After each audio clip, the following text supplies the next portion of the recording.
बिस्मिल्लाहिर्रहमानिर्रहीम अस्सलाम वालेकुम। अब बात हो रही थी मेरे स्टेफ ऑरियस की। अब हम बात करते हैं स्टेफ ऑरियस की ट्रांसमिशन की। ठीक है, याद रखना स्टेफ ऑरियस का जो हैबिटेट होता है ना, नेचुरली वो आके रहता है नोज़ पे। ये बहुत इंपॉर्टेंट एमसीक्यू है कि स्टेफ ऑरियस का जो हैबिटेट होता है, स्किन भी होती है लेकिन मोस्ट इंपॉर्टेंट जो होता है वो नोज़ होता है। ठीक है, अब इसका मोड ऑफ ट्रांसमिशन क्या होता है? एक तो हैंड कांटेक्ट होता है, ठीक है, और हैंड वाशिंग से इसका हम प्रिवेंट कर सकते हैं। और दूसरा होता है ह्यूमन लेगियन और फोमाइट्स। जैसे मतलब एक बंदे को एक्नी हुई हुई है, ठीक है, और उसने वो टॉवल, या फिर एक बंदे को सेलुलाइटिस हुआ हुआ है स्टेफ ऑरियस की वजह से, और उसने वो एक टॉवल यूज़ किया। अब उस टॉवल पे स्टेफ ऑरियस जाके लग गया है।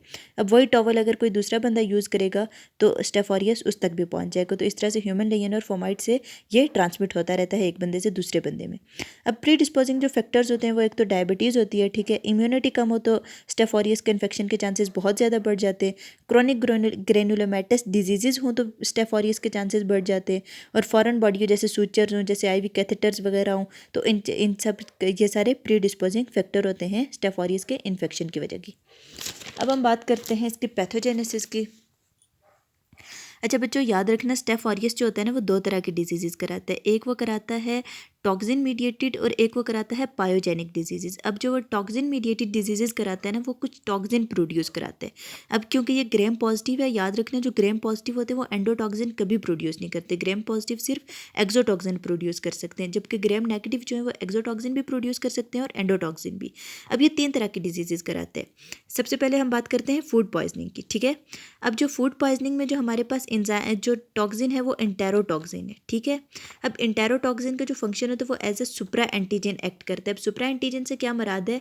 ये इंटरल्यूकिन 1 और इंटरल्यूकिन 2 का रिलीज़ कराता है।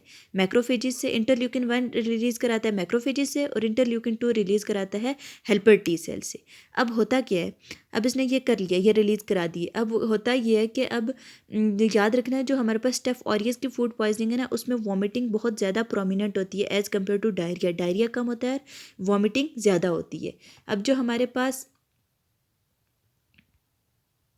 अच्छा जी, तो मैं इस की बात कर रही थी, फूड पॉइजनिंग की बात कर रही थी। तो ये जो साइटोकाइंस प्रोड्यूस होते हैं ना इंटेरोटॉक्सिन की वजह से, ये साइटोकाइंस जाके एंटारिक नर्वस सिस्टम पे एक्ट करते हैं और फिर वो वॉमिटिंग सेंटर को ब्रेन में एक्टिवेट कराते हैं। इस वजह से हमारे पास वॉमिटिंग होती है। और जो ये इंटेरोटॉक्सिन होता है ना, ये हीट रेजिस्टेंट होता है, इस वजह से कुकिंग से भी ये ख़त्म नहीं होता। और दूसरी बात यह है कि जो एंजाइम्स होते हैं ना स्टोमक के, और जो स्टोमक में एसिड होता है उनके लिए भी रेजिस्टेंट होता है। ठीक है, और इसकी 6 इम्यूनोलॉजिकल टाइप होती हैं इंटेरोटॉक्सिन की। Type A to type F, A type A, type B, C, D, E, F, 6 types होती हैं। ये बात होगी हमारे पास इंटेरोटॉक्सिन के साथ फूड पॉइजनिंग की भी हमने ब्रीफ से डिस्क्रिप्शन दे दी है।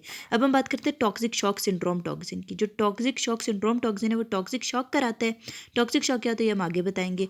और इसका भी जो मैकेनिज्म ऑफ एक्शन होता है वो सिमिलरली सुप्रा एंटीजन होता है, यानी कि ये मैक्रोफेजिस से साइटोकाइंस को रिलीज़ कराते हैं। अब जो तीसरा जो हमारे पास टॉक्सिन है वो एक्सफोलिएटिन है। एक्सफोलिएटिन जो होता है वो प्रोटीएज होता है। प्रोटीएज नाम से क्लियर है कि किसी प्रोटीन का क्लीवेज कराएगा। तो कौन सी प्रोटीन को तोड़ेगा? ये तोड़ेगा डेस्मोग्लिन को। अब जो डेस्मोग्लिन होती है ना वो डेस्मोसोम्स में लोकेटेड होती है, और डेस्मोसोम्स जो होते हैं ना वो एपिडर्मिस में होते हैं। ठीक है, तो इनडायरेक्टली जो एक्सफोलिएटिन होता है वो एपिडर्मोलिटिक होता है, यानी कि वो एपिडर्मिस के ब्रेकडाउन कराते हैं। ठीक है, प्रोटीएज होता है डेस्मोग्लिन की ब्रेकडाउन कराएगा। डेस्मोग्लिन की ब्रेकडाउन होगी तो जो हमारे पास एपिडर्मिस है ना उसकी सेपरेशन हो जाएगी। और एक्सफोलिएटिन कौन सी डिसऑर्डर कराते हैं? स्काल्डेड स्किन सिंड्रोम कराते हैं। अब हमारे पास दो और तरह के टॉक्सिन होते हैं, अल्फा टॉक्सिन। ये तीन हमने डिजीजेज के लिए कवर कर ली, फूड पॉइजनिंग, टॉक्सिक शॉक और स्काल्डेड स्किन सिंड्रोम। अब हम बात करते हैं अल्फा टॉक्सिन और पीवी ल्यूकोसिडिन की। अल्फा टॉक्सिन जो होता है वो होल्स बनाता है सेल मेम्ब्रेन के अंदर।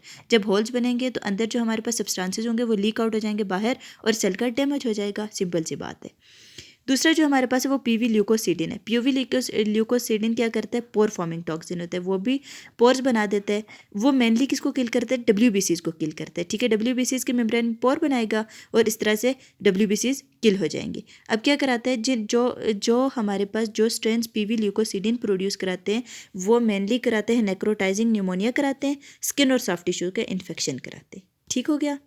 अब हम बात करते हैं एंजाइम्स की। एंजाइम्स के जैसे अपने नाम याद रख लेने कि कौन कौन से एंजाइम्स प्रोड्यूस कराता है Staph aureus, coagulase, fibrinolysin, hyaluronidase, protease, nucleus, lipase, staphylokinase. इनके नाम से पता चल रहा है इनके फंक्शन। कोगुलेज कोगुलेशन कराएगा, फाइब्रिनोलाइसिन फाइब्रिनोलाइसिस कराएगा, हाइलोरोनिडेज जो है वो हाइलोरोनिक एसिड जो है उसका ब्रेकडाउन कराएगा, प्रोटीएज प्रोटीन्स का ब्रेकडाउन कराएगा, न्यूक्लियस न्यूक्लिक एसिड का ब्रेकडाउन कराएगा, लाइपेज लिपिड्स का ब्रेकडाउन कराएगा, और इस तरह से इसका सारा फंक्शन होगा।